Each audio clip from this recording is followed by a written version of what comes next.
Hello, everybody, and welcome back to Boss Battle. This is episode 65, featuring spaceflux. We have Callan here from spaceflux. How you doing, my friend? I'm doing all right. Thank you very much, Hado and Ramen Cash, for having me. Appreciate it. Absolutely, absolutely. We have our co-host here, Ramen Cash. How are you doing, bro? Just looking for Bluetooth headsets, and I'm doing great. Let's go.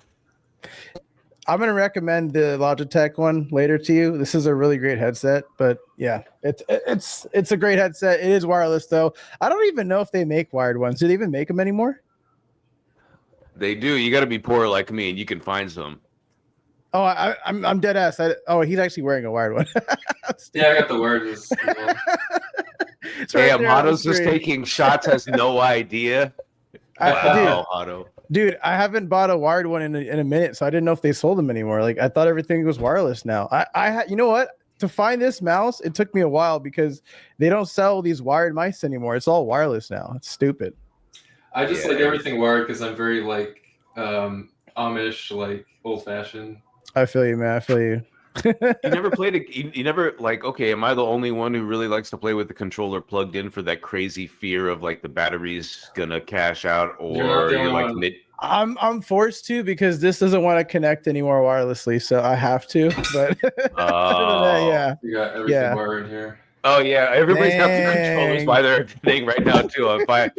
If I had my real face and I was good looking, I would show you my controller. But no, so here's this box of noodles for your pleasure. All right, here we go. It's a good sign when we have a game dev that has a controller nearby. That means he games for real. I like that. Wait, he plays his own game? Yo, shout out game devs that actually play their own games. Yes, if you know, you know. Oh my god. I played my games. I played spaceflux like thousands of hours. For sure. Bro, you know exactly what I'm talking about. Otto's laughing. He's like, yeah, I know what you're talking about. I have thousands of hours on Smash. I understand that completely. Let's go over the rules of the show here real quick. So our guest has all the bosses combined got to get an 85 average or above. Towards the end of each round, the audience will be voting on Twitch to determine the score of the guest. There will also be a cooldown period where you're going to be answering quick questions. Where did my camera go? Yo, see, this is a weird day today. My camera just switched itself. That was crazy. But anyways, there will be a cooldown period called the lightning round where you're gonna have questions that are not going to be part of that 85 or above portion of the show. Are you ready to play some boss battle, Kellen? That's what I'm here for. Let's do it. Wrong one.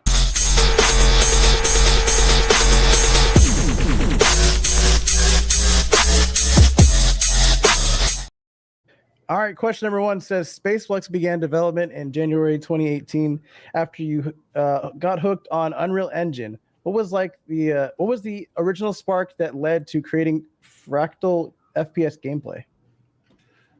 That's great. Yeah, I started exactly like 7.5 years ago, and what I wanted to do initially was just take my love for Halo and arena shooters and try to make like the trippiest shooter of all time.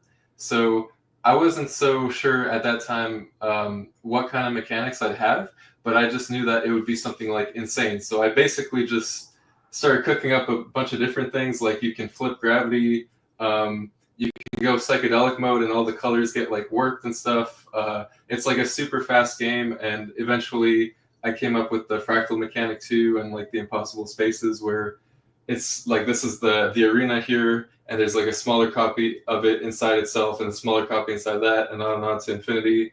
And I feel like I made what I set out to do. I made the trippiest shooter ever. I challenge you to find a trippier FPS game. I love that, and that's actually the title of our episode today: the world's trippiest FPS game. Well, like, what was the inspiration behind like just making a trippy game? Like, what inspired you to do so? I've always been fascinated by like psychedelic artwork, and I also have a minor in mathematics. So like if you ever do like some like crazy math, it's gonna get really like math is really trippy, you know, and especially the non-Euclidean geometry, that sort of thing. it gets very strange. And I feel like I kind of took like ideas from math, like fractal or recursion, and just kind of like some like drug experiences as well. You know what I'm saying? And like I think that's what really kind of makes me a very psychedelic person. So I wanted to put that in the game. Fair enough. Fair enough. Love that vision there. Damien says, let's go in the chat. We're going to move on to our next question here. And it does say the game features 6 impossible spaces where maps contain themselves recursively. How does shooting at infinite copies of opponents actually work in practice? Oh man, it's actually hard to explain because like that's why I make videos, because I feel like people get it wrong all the time. Like basically there are copies of you on every single copy of the map. So let's say it was like a horizontal loop where the map kind of repeats itself kind of like a grid and it goes on forever in all directions. Then you'd find a you and like copies of you on each copy of the map. And the same with your opponents. So as you're shooting them, you'll have like at times it'll be like you're shooting each other, but then if you turn around, you're like going like this and shooting them from the back. You know what I'm saying? And like, yeah. And so no matter where you go, you're gonna see your opponent. And I think what people get wrong so often is they think that if you go into the fractal infinitely, you're never gonna find your way back, and you'll never find the people who you left like many layers ago. But it's actually like an infinite loop. So as many times as you go in, you're just gonna come back from the other side. You know. So it's kind of like it reminds me of like Pac-Man, and where you go off the side of the map, you go on the other side, you're right there. So it's like yeah, it's kind of like a loop. What you're saying? Yeah, it's a loop just like that. Gotcha. Now I know what this is, yo. So I did this DMT trip on this spiritual journey. It was like 4 things ago, and I got in this crazy loop. I'm thinking this is kind of like the same thing, right? Like it's like there's no, it's wild. I'll have to go down that road a little bit. It also reminds me of the film that just passed, the New Avengers, because there's a part in the movie where they kind of like go in this dream sequence and they keep looping until they find like the correct way to not loop or whatever. Is so like this is kind of blowing my mind a little bit. Is there like an element to the game that like removes the map at all, or is it just like until all the players are eliminated? How does that work? It's just a regular death match. So Okay. Yeah, you're just gonna try to get to like 10 kills or whatever, and you're always gonna be looping. So yeah. Got it. Let's move on to the next question here. It says your Kickstarter raised 5,117 Canadian dollar on a $2,000 goal, and was fully funded within the first hour. What drove that immediate community response to fractal geometry concepts? That's a funny story. We had one generous donor who donated $2,200 in the first. I think it was the first 24 hours, and then we had a lot of other donors. But I was just kind of blown away by the support because I made the goal like pretty low, and it kind of just went way above that. So I feel like, back then I wasn't very well known at all, and I feel like my social media presence has grown a lot, and so I felt like I should go with a low goal, but I was just kind of blown away by people's support. Yeah. For sure. So hold on one second. Guys, the poll is live, so go ahead and vote. Let us know how Callan is doing on the first boss here. Let's move on to the next question here. Oh, we do have a comment here from Siege in the chat. It says, Happy Tuesday, goats. Siege, good to see you, my friend. Hope you're doing well. Let's move on to the next question. It says, Spaceflux combines vaporware aesthetics with low poly voxel environments and destructible maps. How did this art direction develop alongside the impossible geometry mechanics? So yeah, like the low poly aesthetic kind of came about because one of like the cool ideas in Spaceflux is everything is destructible.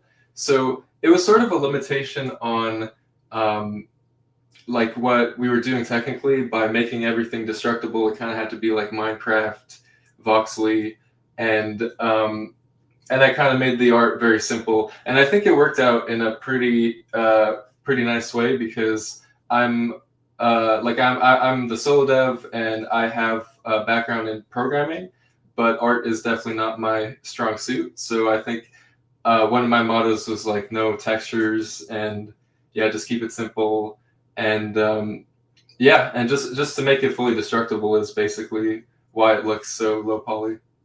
So you say like the focus is really the aesthetic and also like the gameplay over like, you know, mind-blowing visuals. Is that what you would say? I think it's a simple looking game. It's kind of like visually striking and colorful, but it's simple. And yeah, I feel like putting that together with like the fractals and like the impossible spaces was pretty wild. And I've seen simple looking games like cook on the timeline all the time. So I don't think that's like a wrong approach by any means.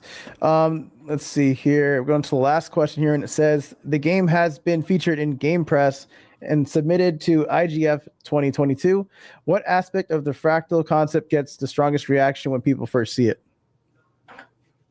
I think it's definitely like if you've ever seen my videos on socials, the ones that get millions of views are like start out with the fractal and kind of kind of explain what's going on there. So like the first few seconds is just going to be you going like zooming through the fractal and just coming back to the same place. I think when people see that, they like immediately know what's going on and they're intrigued.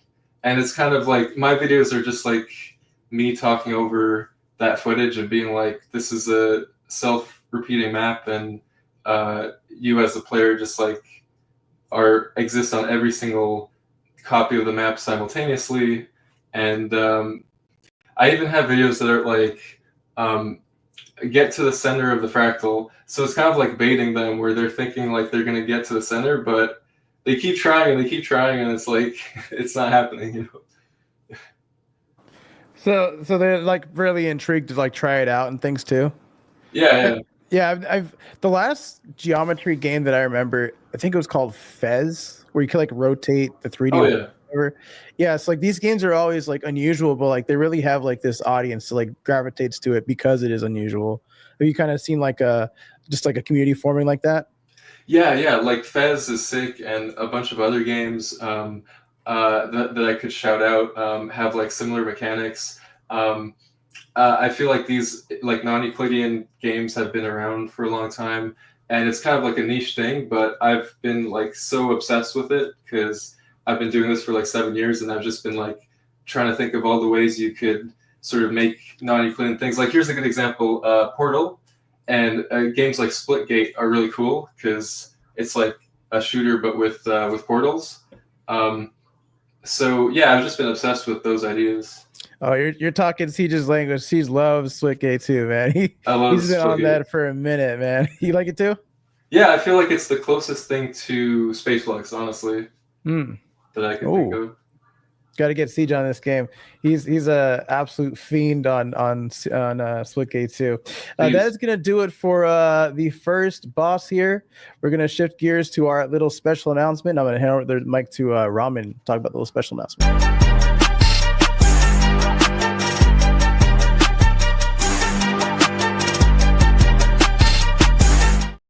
So Ramen Cash, take it away. You know what it is, everybody. My favorite time of the show, because I love to give stuff away, especially when it's my favorite 4-letter word, and that is free. So make sure you go and collect that cartridge right there. No gas, no cash. Just go and collect that. And you're going to want to collect that cartridge just like the other 64 episodes of Boss Battles, because later on down the road, that cartridge is going to have utility inside of our ecosystem. What is that? Who knows? But it's going to be cool as shit, and we're going to let you know here shortly. But collect this cartridge. You're going to like it. Yeah, try to do that like a blue screen commercial. It really worked right there. Look at all these cartridges. Can we zoom in a little bit? This is like a very proud moment. Shout out art and production team for making a bunch of cool cards. Look how many episodes. We can go down memory lane. This is what Web3 kind of fixed right here. 65 episodes of Boss Battle, over 69 episodes of the Catalyst Effect. Some of them are in the Catalyst Effect as well. Yeah, we've been doing a lot of these, man. Absolutely bonkers. Oh, and then OG Mags too, all the way down there. Oh, I got a special announcement for Callan too. I just saw that. while you guys were talking, I just went and bought a copy of your game. I think I'm gonna do a game night and give away some copies of this game. Oh, I got that's sick, spaceflux, boys. Let's go. That's sick. Let's go. Oh, we got Hell some yeah, I'm gonna collabs in the support chat. Yeah, Absolutely. I'm gonna grab some, dude. $5. This is unlimited entertainment for a $5 holla. This is crazy. I'm gonna go buy copies and distribute to the peoples in game night. You should hit up Siege and see if he has a copy because he's. I need to find real gamers like players though that are good. So I'll probably ask a couple of other folks. Did you just say Siege isn't good at? Okay, all right. I didn't say he's just good. I just said mids. You know, like it's okay. Delusions of grandeur are wild in 2025. I'm just helping the peoples out. All right. Hey, I think he's watching. Spaceflux has a very high skill ceiling.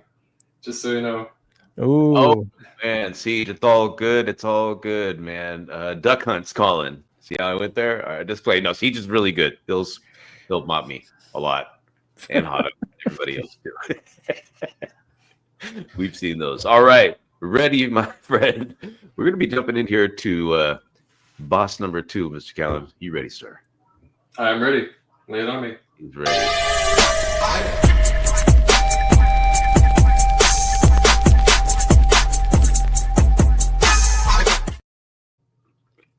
I love how Hotto's like, what's the most inopportune moment where I could cut Robin? You're getting really good at this, my friend. Was actually not inopportune. That was the perfect moment. I saw your eyes lock in, though. I was like, I think he's waiting. I'm going to get it. He's waiting. All right. Question number 1. Boss number 2. Whoa, I almost lost my box over there. Is it still attached? Okay. Spaceflux spent nearly 5 years in early access before launching 1.0 in June 2025. What specific technical challenges kept the game in development for so long? Oh man, oh boy, there were some technical challenges. Like, I've been kind of learning how to make games. Like, as I've been making Spaceflux, I've kind of been learning Unreal. And one of the hardest technical challenges was the netcode. As I'm sure you guys know, I'm sure you know that netcode is a nightmare. So trying to polish that up has been significantly hard. And it's hard for any game, but this was my first netcoded game where I decided, let's have like all these copies of every player, copies of everything on multiple versions of the map.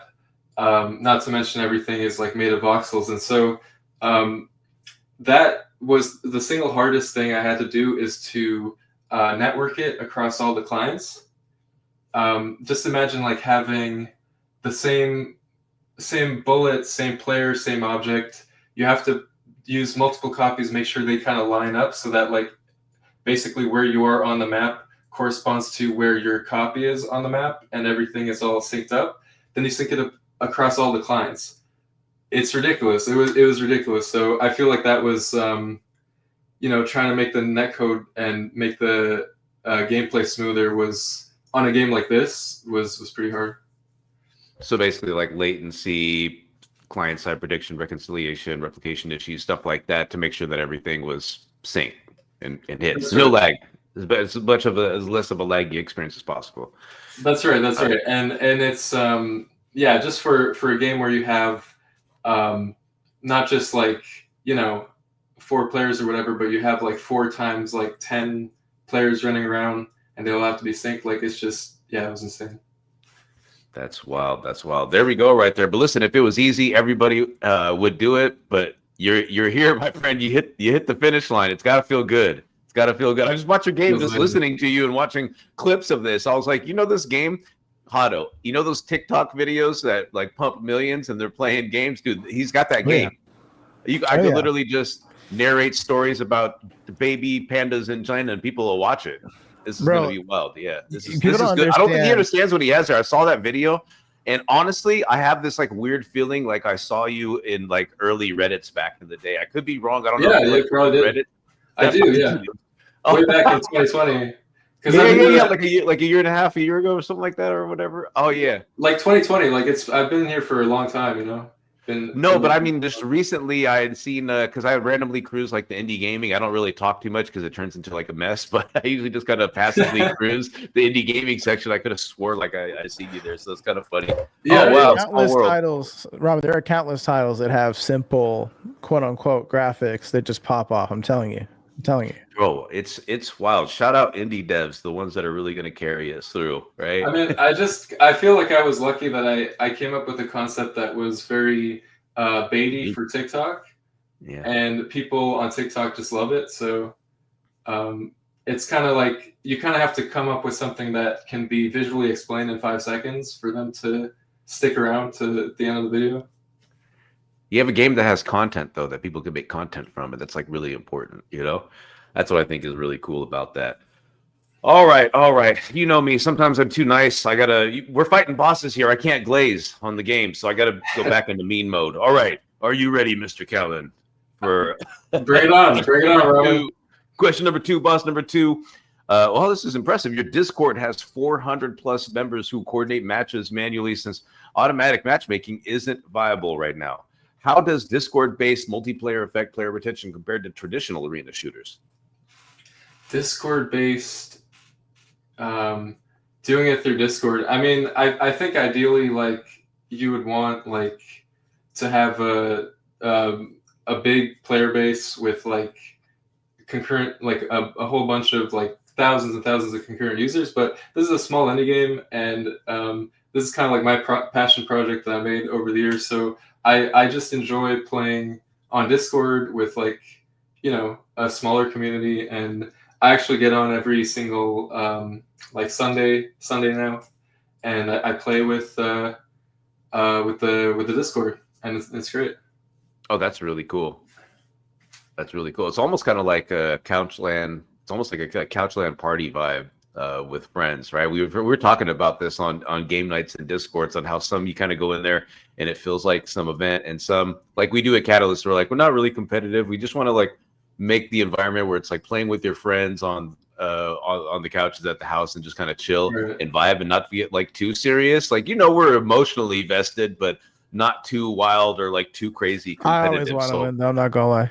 I know I want to win too, but listen, I like it how we're just kicking at that. Come on, listen. You have friends in the house, and you're playing games. You're gonna talk a little bit of crap, right? It's good. It's just natural. It's a competitive nature, but there's a certain vibe to it, though. It's not like so industrious, I guess. Yeah, well, it's funny because my experience playing with people on Discord and my friends is like it's never that competitive. Like we've had some tournaments in the past, but maybe those are pretty competitive. Even those, I swear, at the end of the tournaments, they would have grand finals in like psychedelic mode, in like fractal mode, and people would just be putting like launch pads and couches everywhere. Like it didn't make any sense. Like we had this one round where it was grand finals, and we had like one of the abilities is like launch pads. So you're kind of like making these things that like stick over here and like launch you, and you just kind of like litter them all around the map. And then the people couldn't even move because as soon as they moved, they would start like zipping like halfway across the map. So that's what grand finals was like for us. You know, it's always fun here. Is there like snipers only mode where you're just getting on these ramps launching and then snapshot snipes? Yeah, you can do that. Oh man! All right, see. Wait. Is there a swap mode? Swap mode. There is no swap mode, but you can use like if you wanted to, you could just do snipers only, launch pads only. That's a good like fix for that. Yeah. Should put in the swap mode. Swap mode right would be lit though. Like that's honestly my favorite game mode in Halo. But yeah. But like honestly, if you're getting snipers, like you're just gonna one shot people anyway. It kind of feels that way. Oh, that's good. One shot. Yeah. I mean, no 2-shot snipes. No 2-shot. Just 1 shot. 1 shot scope snipe. You know how it is. Yeah, none of this 3 shots to the body. I'm not playing Shatterline here. All right, we're going to move on to the next question. Question number 3, Steam data shows an all-time peak of 10 concurrent despite years of development. How do you maintain a multiplayer arena shooter with such, I guess you kind of answered that one already, multiplayer arena shooter with such a limited active player count? Yeah, it's crazy. Like the concurrent users is like not high enough. I think the all-time, since I just launched June 11, I feel like that was the all-time peak, and it was like I don't know, like 20 or something. But I mean, there were a lot of people on, like maybe hundreds on the same day. But yeah, I feel like it.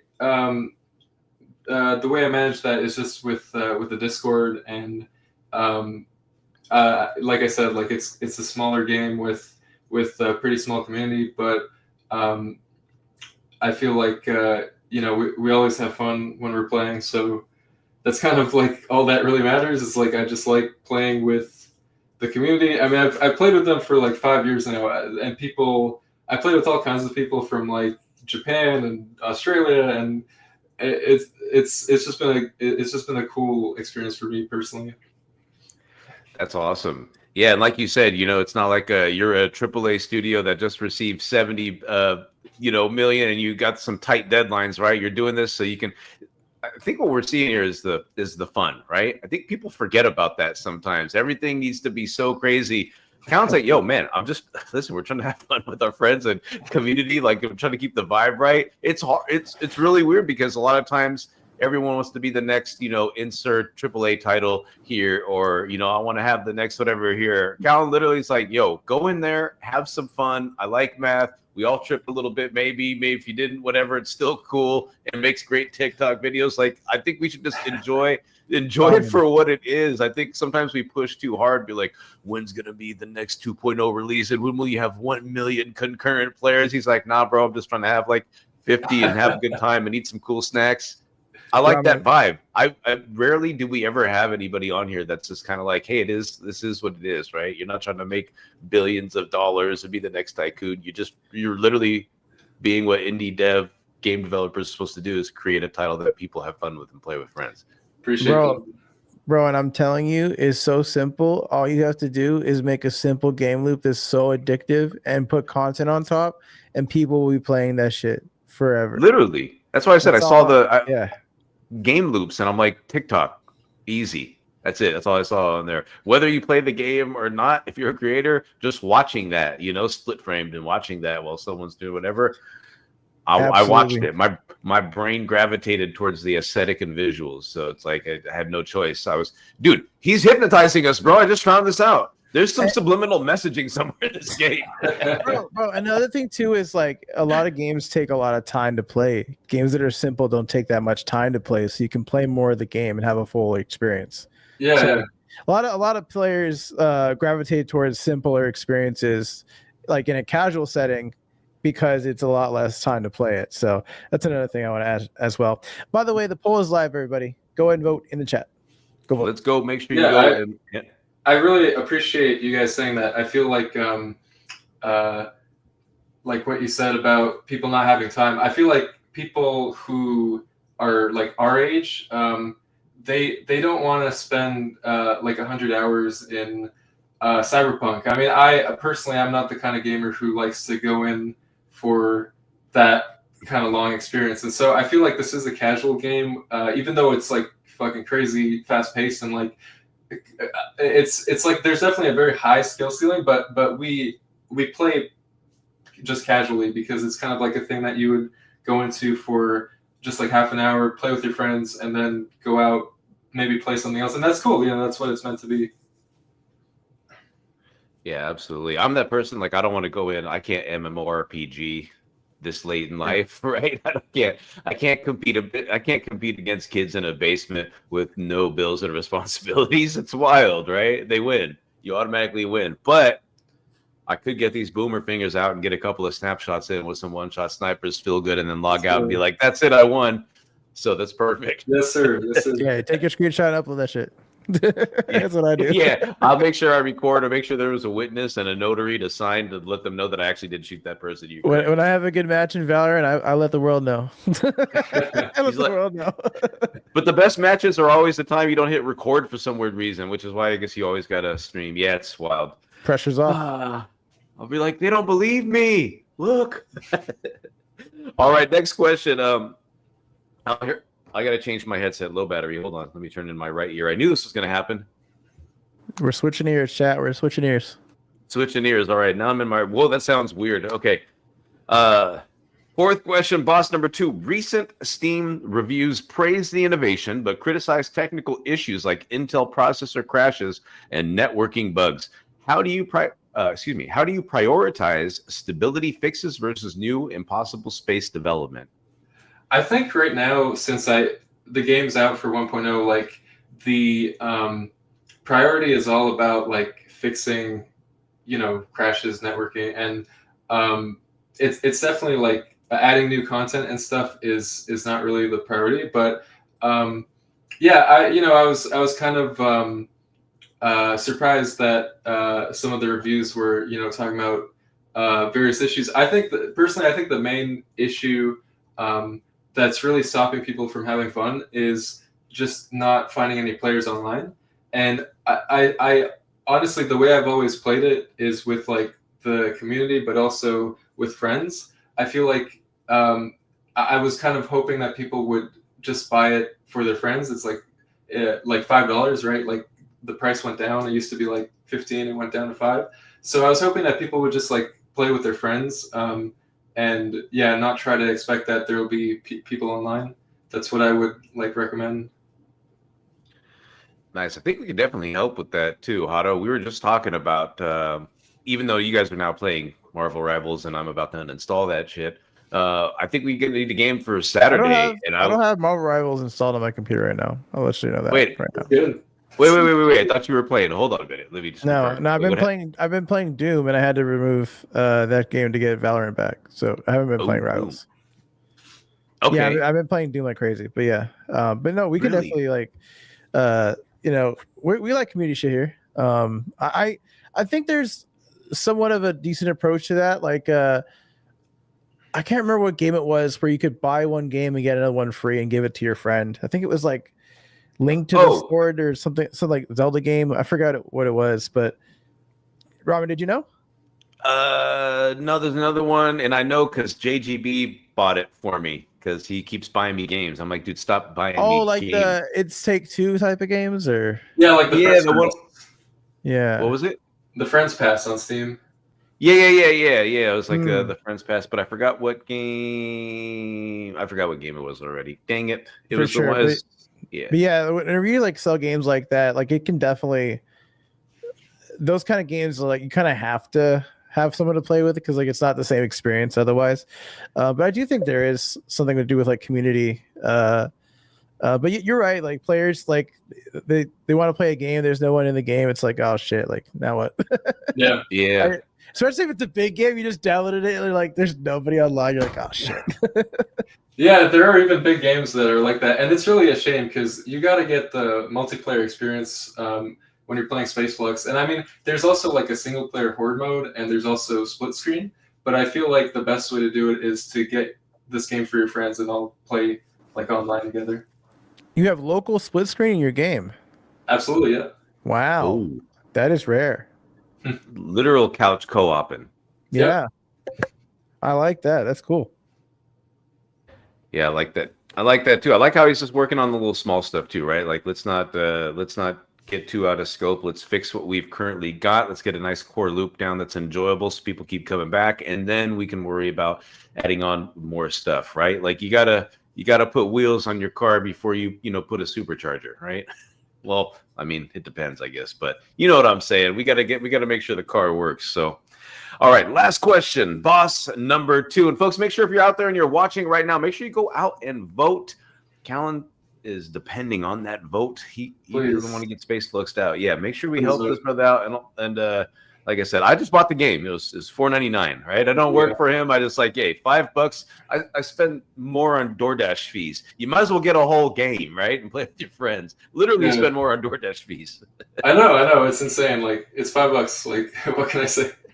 Yeah, it's $5, guys. Taxes. I get taxed more than the game costs. Go grab a copy. All right, last question. Multiple Steam users report the game feels fairly close to the same state it was in years ago. How has community feedback shaped your development priorities during the extended early access period? Damn. Okay. Well, getting into the reviews, I feel like we're getting to like the heart of things. Where I'm sorry, man. This is boss battles. These are no. It's all right. It's all right. I was kind of surprised, but I feel like I feel like once again, like most of the negative reviews on Steam were probably due to just them not having like the online experience of like playing with anybody, and but I think what I focused on doing in the last like 5 years, I know, and it's a crazy long time too. I mainly fixed up online issues where to the point where it feels very smooth. Even across pretty big distances, because it is a peer-to-peer game. So, I tested it with people from like, Argentina or whatever, and got it to the point where it's feeling good. I think it was such a challenge because of like the networking, kind of like my own inexperience, and it being my first game and everything. And those were definitely the hardest challenges that I had to face. I also added a bunch of new stuff, though. I mean, like Horde mode. I think I first published Horde mode in 2023, so that was like something like 2 years ago or more. So I've been working on Horde mode, and it was meant as a way for players to play single player to kind of address the online problems. So you got a single player mode, you got a multiplayer mode. It feels like a full package now. And I mostly spent a lot of time working on Horde mode, I think, in the last 2 years, until I got it to a state where I think it's really, really addicting. It's basically a mode where you're just like shooting down these head boys that are coming at you, and they just get more and more and harder, and it's like a roguelike, like an endless roguelike, but there is a final boss also. So I feel like, the online stuff, trying to squash all the bugs, and the Horde mode is what I've been focused on that time. God, I love that. And I love the roguelike experience. I was actually playing for 2.5 hours yesterday, the Spell Brigade. If you haven't played, it's absolutely addicting. Another indie title banger. So check it out. I love all of that. Do you like Vampire Survivors? I mean, like the OG Vampire Survivors. I don't know about the 300, variations of it that have come out after Vampire Survivors, but yeah, those types of games I enjoy. But sometimes they also take very long if you get good at those, like single stick games. Sometimes the challenge is wild, or like there needs to be some balancing, because pretty much I got to a point where like I could just sit there in the map and my dodge is at like 80%, and it gets boring after a while. Like I literally went, smoked, came back, and my game was just still on auto. Totally. But those are the kinds of things I was like looking at. I was really interested in when I was making Horde mode, because it is like a survivors like an FPS survivors like. So things like balance, like you either get too bad with your build and you get like instantly stomped, or you get too good and it just goes on forever and it's not fun. So I thought, why not have like a final boss at the end to give you some feeling of like completion, but then it like loops, so it's like still endless, Oh, that's kind of cool. So there's a little boss mode in there. Oh, yeah, there's some bosses. Okay. Yeah. Nice. Well, I'm about to see where this $5 is going to take me, my friend. It's going to take you wild places, man. Yeah, let's go. All right, that is going to wrap it up for the questions. And boss number 2, we're going to be shortly jumping into the lightning round, where Hato and I are going to be going back and forth between the different questions. But don't worry, none of these questions count towards your score. This is kind of just like a little chill out hangout mode over there. Hato's giving me a finger. But we're going to the ad first. Oh, I know, but I was telling them all the other cool stuff. Tell them it again in 1 minute and 50 seconds.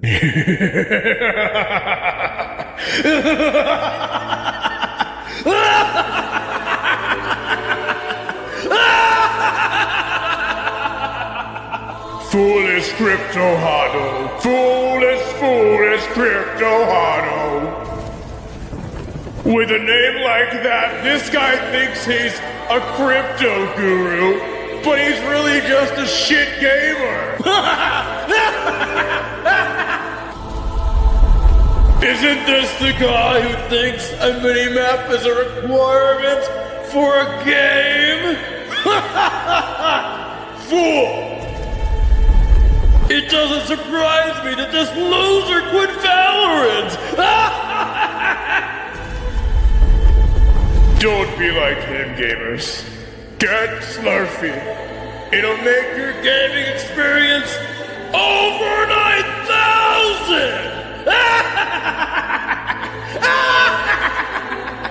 Drink Slurpee. Enjoy the blast. Know your place, gamers!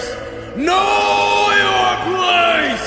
Follow for more content! Or your... I like what you got there. Let me show you what I got. Check this. Slurpee.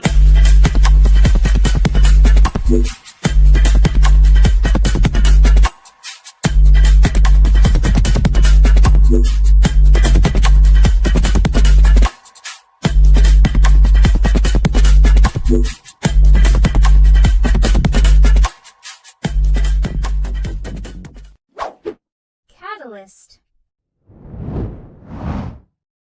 Shout out to production for those lovely ads that we have. Rami likes to dance during those. Rami, like that shit? Yeah, I like putting on my cool glasses too when I do it. This is his do not disturb face. He'll be about to take a nap. Yeah, you know when you're in class and you're trying to catch some shut eye, you know you to slip on the old glasses and put the pair of eyes over it to make it look like you're like, hey, I'm awake. I literally use that to help me fall asleep. Let's go into our lightning round. It's time for the Slurpee Voltage Round. Sponsored by Slurpee Voltage. Feel the energy.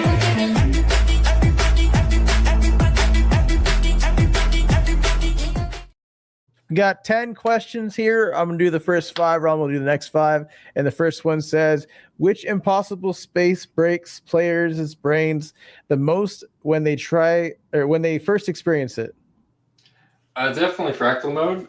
There's also a variation on that called minimap, where it's like, yeah, this one makes people kind of like blow their mind. Like it's basically a building and everything looks like normal. You go inside the building and then you see like a smaller version of the map you were just in, and when you can like land in anywhere you want and you come back to the building. So that breaks people's minds. Alrighty. Next question says, Raymond or you, who gets more disoriented during fractal map playtesting? More disoriented during fractal map playtesting. I feel like, I used to work with Raymond. Everyone I worked with, I feel like they get the hang of it. And honestly, like the weird thing is people have told me that when they play it, they don't get that disoriented. There was one player who said that she always gets dizzy during like playing FPS games like Counter-Strike or whatever, but for some reason she doesn't when she's playing spaceflux. Might be like an FPS thing or something there. What's the weirdest kill you've personally witnessed using the impossible geometry? Oh shit, the coolest kill. Oh my god. I don't even know, but like, man, let me try to come up with something cool. Like, it just, I mean, there's some pretty sick like anti-grav snipes. Like you just flip gravity and you snipe. Like that's pretty cool. It's an interesting concept to like actually reverse gravity and then snipe somebody. That'd be it's kind of like a 360 no scope, but it's like you're flipping gravity, so it's like a 360 like this way. Oh, damn! I gotta see that. I gotta see if there's a clip. Send it to us. I want to watch that. Complete the sentence. The biggest misconception about fractal FPS gameplay is that you get lost forever. I feel like I get that all the time. Like the comments I get all the time is like, "What? Just get to the center. Like, why can't you get to the center?" And yeah, that's a big misconception right there. And I kind of play on that because people still don't know what the fuck's going on. So they're still like every single video they're asking me this. And I made videos about how basically I'm trying to get there and I just can't, right? Like I just keep trying. And they're still like, get to the center, get to the center. Gotcha. So I said, like I'll give you $1 million if you can get to the center. Wait, really? You're gonna give them $1 million? I'm trying. I mean, yeah, I would. Oh, Yeah, go ahead and try. Shit. Guys, you heard the challenge here first. $1 million to get to the center of the universe. The last question here says, If you could add one impossible space that doesn't exist yet, what would it be? Dude. Oh, I would so love to add all kinds of shit. But what would be a good one? Like the one that comes to mind. Oh, here's a good one. Okay, here's a good one. Like basically, I want to do like a map where like there are mirrors everywhere. So like when you shoot off the mirror, it like bounces back and you can see their reflection in the mirror. So whenever you just shoot a reflection, then you kill them, right? And there'll be mirrors everywhere. So it's kind of like Splitgate in a way where it's like you can see them in all kinds of places and they're like like trying to defend their back, you know. Nice. Yeah, that's very interesting. All right, Rami, got the next 5. All right, here we go. Most embarrassing bug that made it into public build. The most embarrassing bug. I mean, there were a lot of annoying bugs. I don't know about embarrassing. Like right now, if you play the game and you use the decoy ability to make copies of yourself, and if you play in fractal space, there'll be like gigantic. So there'll be like huge copies of yourself, and then like some small ones, and it's like, yeah, I don't know. That's awesome though, kind of. It's weird. Like it makes things weird for sure. All right. Next one. Ooh, this is a good one. Coffee or energy drinks during those late night Unreal Engine debugging marathons. Oh man, I mean, I don't drink caffeine. Hold Not even green tea. Nope, because it makes me so antsy, you know. Oh shit. I'm already like, this is enough as it is. I don't need more of that, you know. I just had 3,000% of my daily intake of B12, B6 because no, he is the energy. yeah, a little ginseng, but yeah, the honey ginseng though, straight ginseng is that good guanine. Yeah, because it's like brutal trying to drink you remember the old ginsengs used to sell like in little vials, like little shooters? I was addicted to those as a kid. They're great. Remember the 5-hour energy drinks? That was crazy. Oh my god! Yeah.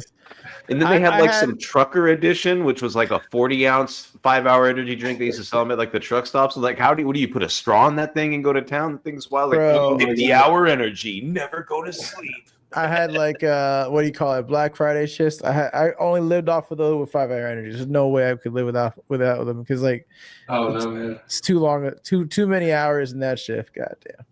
Damn, okay. That's hardcore. Yeah, that's wild. All right, next question, lightning round. Spaceflux gets turned into a Netflix documentary. What's the title? Spaceflux. Spacefucks. It's like the legend of King Bro. The legend of King Bro.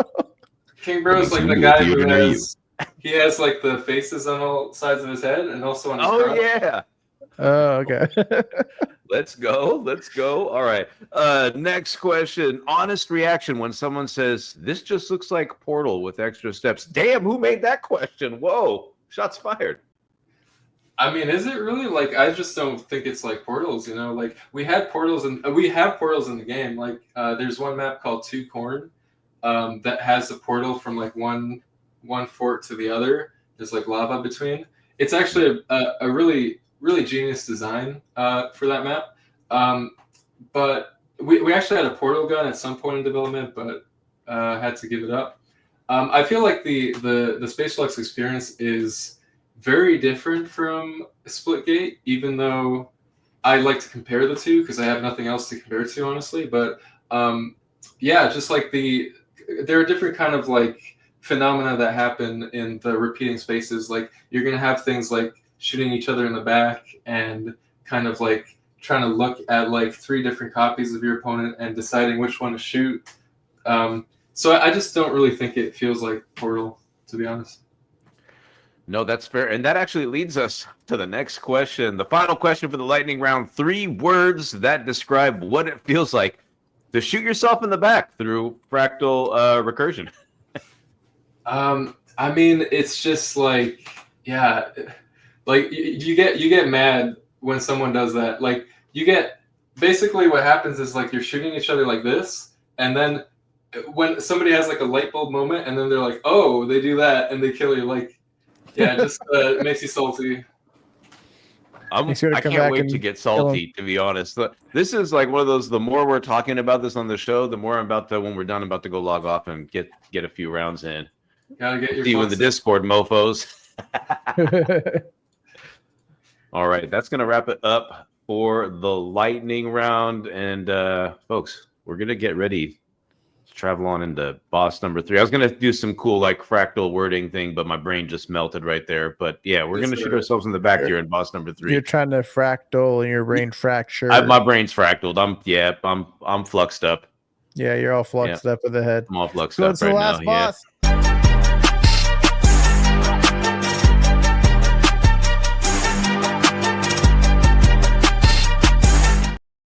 By the way, on this boss, I'll ask a question and Ron will ask the next question and so on and so forth. Forgot to mention that. That's good. Question number 1 says, Steam reviews describe spaceflux as something the genre hasn't seen before, but also a tech demo with lazily created shooting mechanics slapped on top. How do you respond to this criticism that fractal innovation doesn't translate to into a compelling FPS gameplay?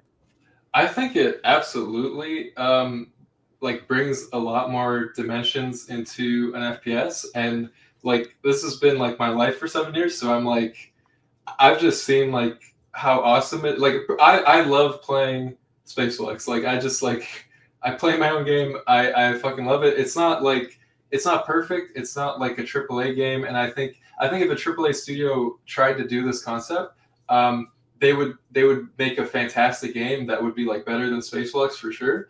I think there are certain limitations to it that probably the reason why a AAA studio wouldn't do something like this is like it has to be an arena shooter. You can't have like some crazy extraction shooter nonsense. And I think the reason for that is the maps have to be relatively small for the effect of seeing them go on infinitely to actually like be cool. Because if they're like really big maps, like you'd want in like a battle royale or something, just because you can like, you'd have to traverse the entire like 100 kilometers in PUBG or whatever to get to like, it just doesn't make any sense. So the maps have to be pretty small, if that makes sense. And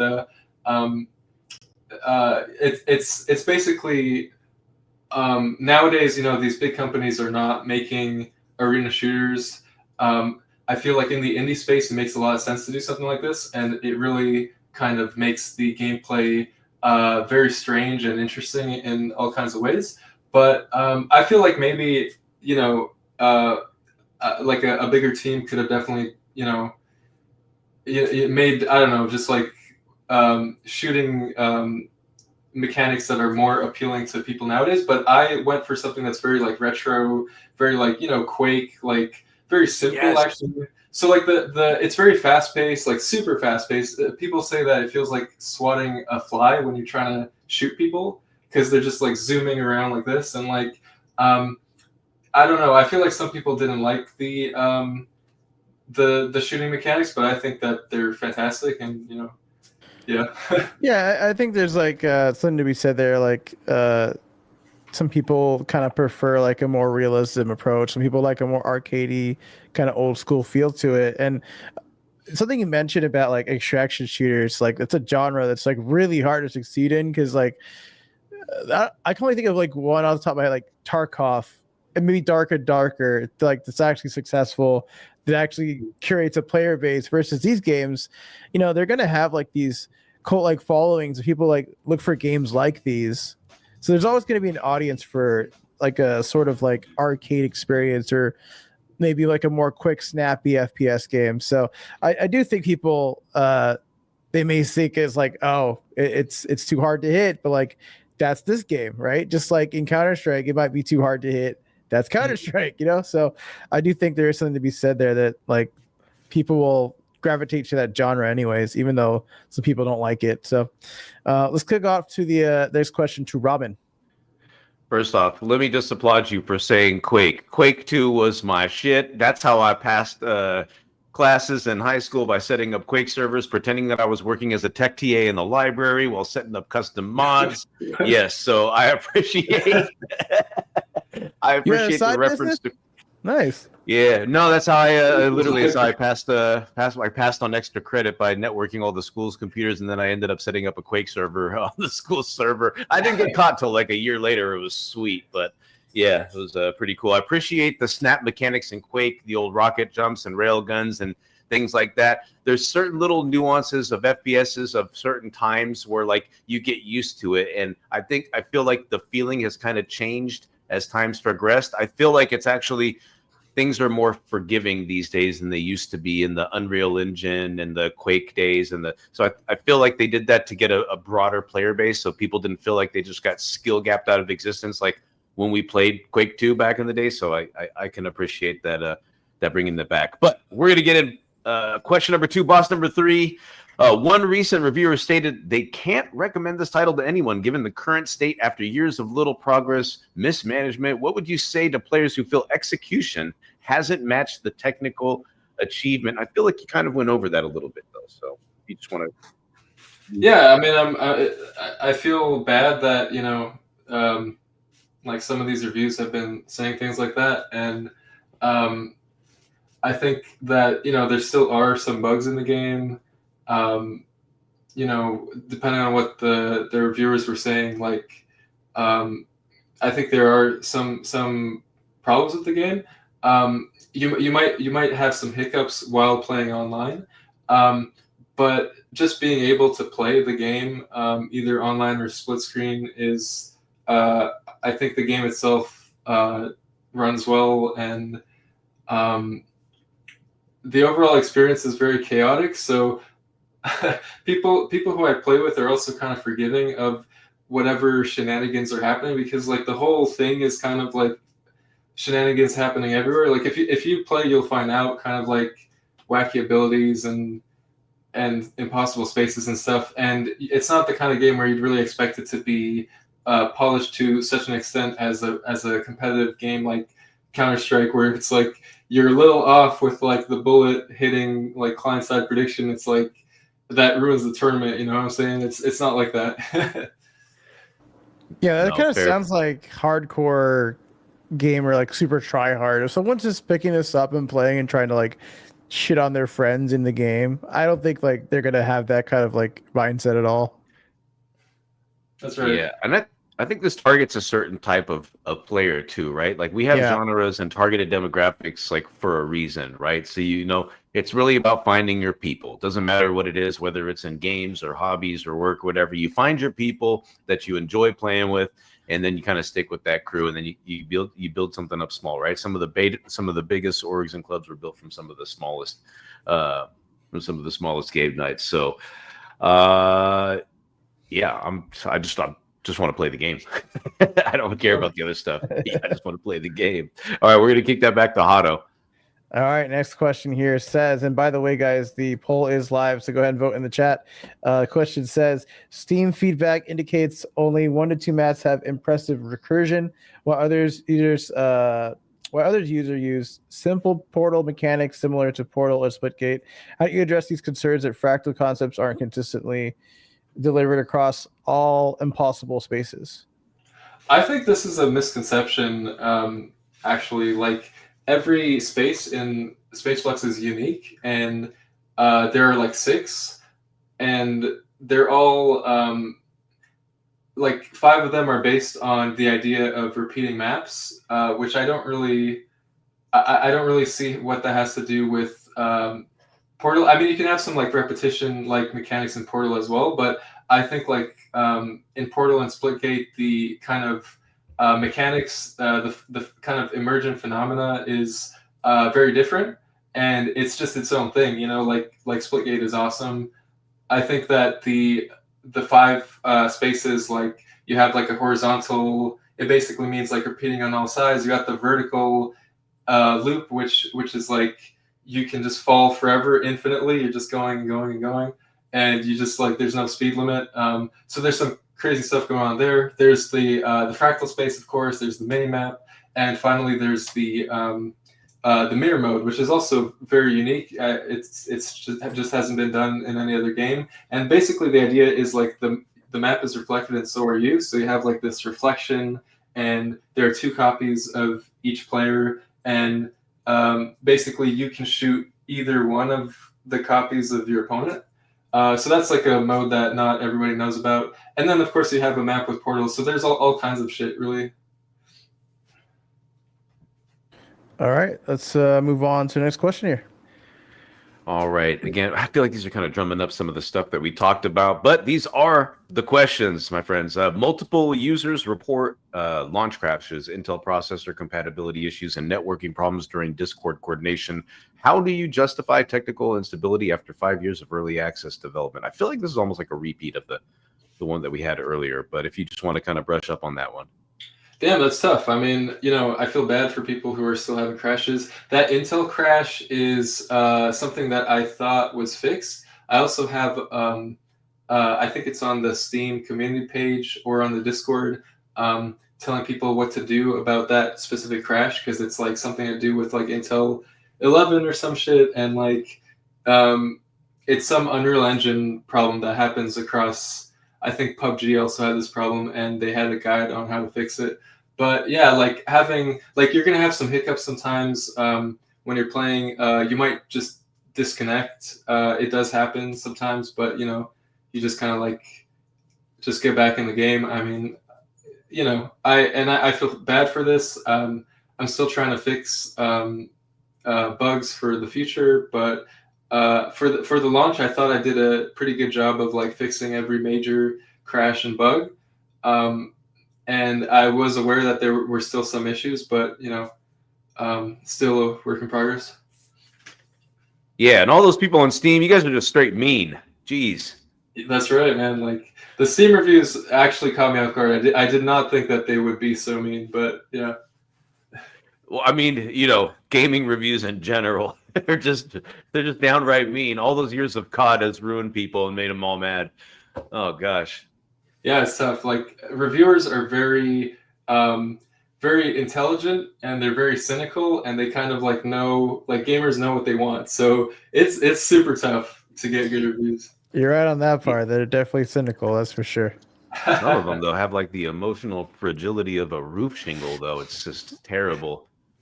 You gotta take it all on the chin. You know what I'm saying? Like as a game dev, I feel like we get shit on pretty like a lot, And well, let me buy you some toilet paper, because these Steam reviews, these guys are just terrible. Oh my god, man. Yeah, give me that toilet paper. All right, let's move on to our next question here. It does say spaceflux represents genuine technical innovation, but struggles with player retention despite game press recognition. What lessons have you learned from introducing radical gameplay concepts to audiences who prefer familiar, polished mechanics? Like what kind of new stuff I introduced in the game, or like what are the lessons that you took from just basically like the journey so far with spaceflux? Like what have you like learned from that to make your gameplay experience better for the end user? Oh man, I feel like I've been through eras in the last like 5 years of early access. I basically tried to solve a bunch of technical issues. I also, I got player feedback, and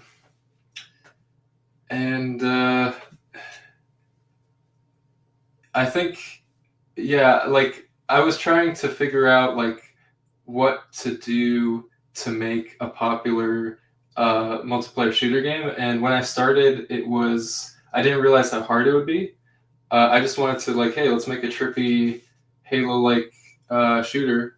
That's like my favorite game, and that's what I've always wanted to make. But then I found that there were, it was a lot harder than I thought. Not just like making the multiplayer, which is hard enough, but also I think like the main issue that multiplayer shooters struggle with nowadays is just lack of a player base. They need a really big player base to take off, and even big games will have this issue. Like even Concord, even like Splitgate, there was like a drop off at some point, and it's really hard to address these like huge drop offs where people come in for like just a week, and then by the end of the week they're all gone.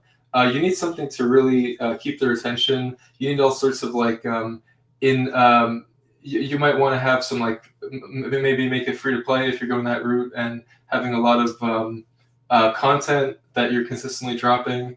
For me as a solo developer, I was not able to do that, so I think it was kind of really hard for me to actually have retention. I don't actually have like tactics in place for retention. So I think for my kind of game, it's kind of like it was kind of like destined to be like a small niche game that you play with your friends, community built game kind of game. Well, I definitely think that's the place to start, right? Like you got to start small and then like, you know, work your way up to larger audience and stuff. But I think at least in our case, like one of the games that we like hopped on was called Nine Heroes, and we kind of like had this player base that we crafted.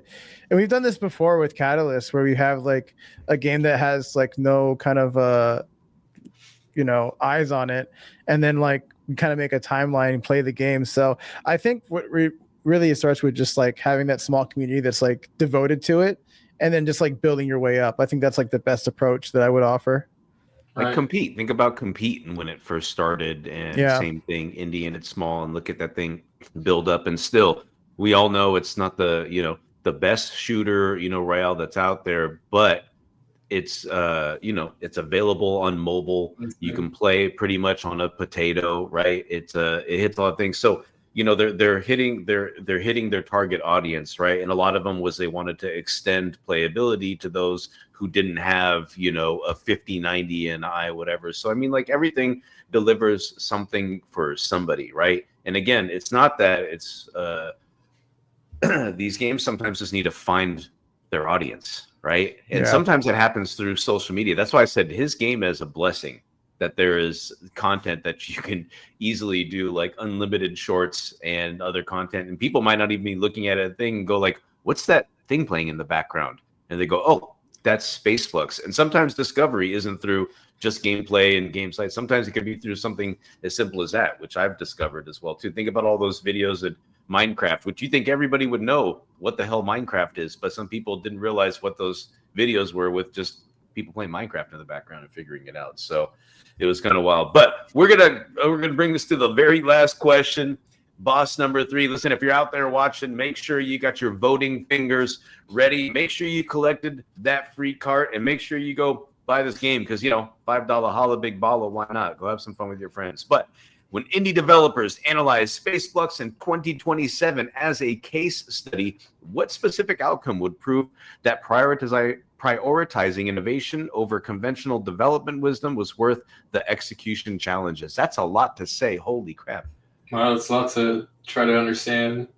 I think it's asking like, how should I have prioritized innovation versus traditional development?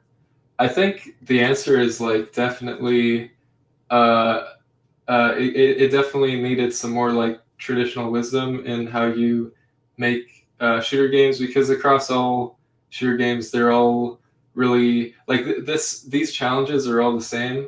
You know, getting players is like a challenge that every multiplayer game has. So I think I had a really strong passion for the innovation, but I am not so experienced yet as a game dev to you know, kind of like have foreseen all these challenges.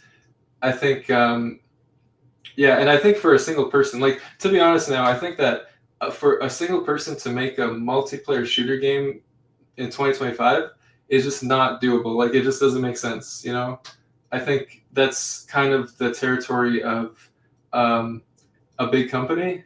And I think that these really successful multiplayer games nowadays are like billion-dollar industries, like League of Legends or Valorant or PUBG or whatever. And you're not going to compete with them. But as an indie, you can make indie games, and usually indie games are single-player games. And I think that it's like easier to make a single-player game, you know, usually, and it just more indie devs would probably choose to make a single-player game, and there's plenty of innovation to be had there. So my choice of making multiplayer is like pretty based, I guess, that I went that route. But yeah, it was tough. Yeah, Hey, Damien there we said go. base Base dev. dev, bringing it back. Base dev.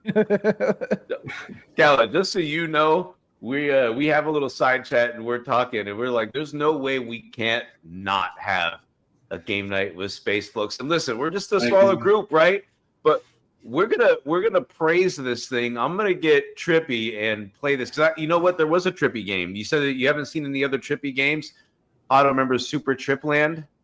You remember that? I think he should go check out that dev. Maybe you guys can talk or something. I don't know. But Super Tripland is very literally it's trippy. It's literally called Super Tripland. It's very mushroom friendly. I gotta check it out.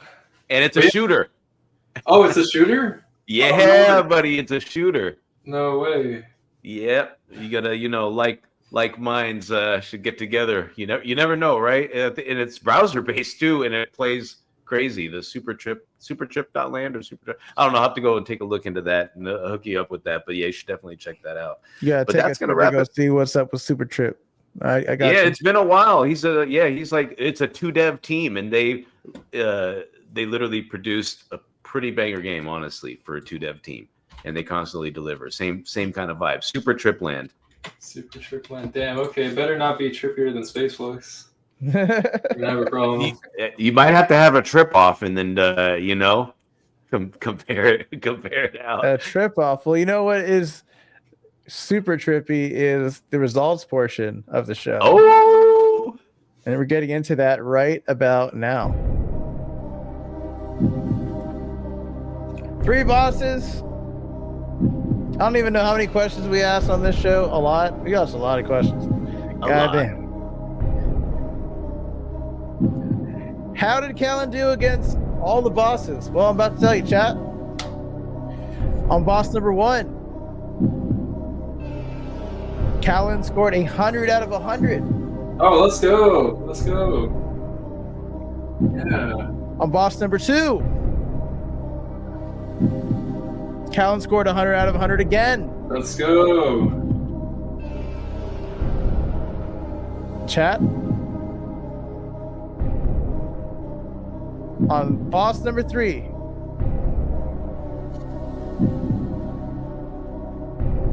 this is where Callan scored 100 out of 100. Let's go. Wow, you beat all the bosses. Congratulations. Let's fucking go. Congratulations, Callan. You have won today. How are you feeling? Thank you so much, man. I'm feeling like this show is really cool. Like, I just appreciate that I'm able to, talk about my game. You guys asked some really hard questions. I gotta be honest, you guys asked some questions that I was hoping you wouldn't ask, but we went there, and it feels good. Sometimes you got to go through the hard questions to get the good results. You have won. Ramen, what has our guest won today? Burr, burr, burr, burr, burr. That's my own sound effect. I don't have a soundboard, but Callie, guess what, my friend? Just like the cartridge that we had earlier today for all the people that showed up to the show, we are also going to have a really cool collectible for everybody that comes on our show and defeats all 3 bosses. And much like the cartridge that we had for the guests that came onto the show today, this is going to have some utility inside of our Catalyst ecosystem later on down the road. What it is, who knows? It'll be magical. It'll be trippy. It'll be all fluxed up, but you are going to enjoy it just like the other cartridges we've given to all of our other guests that have been on the show today. And I just want to let you know, my friend, as a single dev banging this thing out for the past 5 years, even though these questions were tough, you did a phenomenal job today. In fact, it was so good that I actually bought your game while you guys were talking during the show, because I feel that if anybody deserves $5 for the incredible amount of work and passion that they put into this project, it's definitely you, my friend. And I'm going to be reaching into my little noodle wallet, Ramen Cash. Not a lot of cash, but I am going to spread the love. Because hey, $5 for a full game, you literally cannot you can't even get a hamburger for $5. It's impossible. It's impossible, but you can have a whole game full of fractal recursion, fun times, and shooting people in the back and trying to get to the middle. $1 million prize, by the way, folks. $1 million prize. I'm pumped about this. I'm here to forever support. Whenever you need something from us, Callan, just let us know. We'll be happy to help, my friend. We'll stay in touch, guys. Yeah, like this is awesome. Well, that music means we're about to wrap up the show, but thanks for watching, everybody. This has been episode 65 of Boss Battle, featuring Callan from spaceflux. Callan, we'll see you next time, everybody. Peace. Peace.